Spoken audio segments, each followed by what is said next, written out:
ఇక్కడ మేము కేపీహెచ్పి స్ట్రీట్ షాపింగ్కి అయితే వెళ్ళామండి. వెళ్ళడమే ఫస్ట్ బ్యాంగిల్స్ అయితే చూసాము. కొత్త డిజైన్స్ అయితే ఏం అనిపించలేదని చెప్పి అక్కడ నుండి త్వరగానే బయటకు వచ్చేసాము. తర్వాత టాప్స్ దగ్గరికి వెళ్ళామండి. ఇక్కడ టాప్స్ అయితే 150, 250 రేంజ్లోనే చాలా మంచివి ఉంటాయి. అదేంటో కానీ పైనున్నవన్నీ వదిలేసి అడుగునవి లాగి మరీ చూస్తామండి. మీరు కూడా అంతేనా? కామెంట్ చేసేయండి. అలా అయితే ఇక్కడ అన్ని టాప్స్ చూస్తూ ఉన్నాము. అండ్ ఇవి 150, 250 రేంజే కాకుండా $1000 అలా చెప్పే టాప్స్ కూడా ఉంటాయండి. మనం ఎంత బేరం ఆడితే అంత తగ్గిస్తారనమాట. ఇక్కడ ఆడవాళ్ళకి బేరాలు ఆడడం అంటే అదో మంచి కళ అనమాట. అది బై బర్త్డే వచ్చేస్తుంది అందరికీ, అంతే అంటారు కదా. ఇక్కడైతే మేము ఇయర్ రింగ్స్ చూస్తున్నామండి.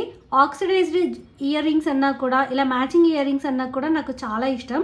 కానీ అదేంటో ఈసారి నాకు ఒక్కటి కూడా నాకు మ్యాచింగ్కి దొరకలేదనమాట. సరే అని చెప్పేసి ఆఖరికి ఇలా జ్యువెలరీ సెట్స్ చూస్తున్నాము. లాస్ట్ అండ్ ఫైనల్గా ఇలా బ్యాగ్స్ని కూడా కవర్ చేసామండి.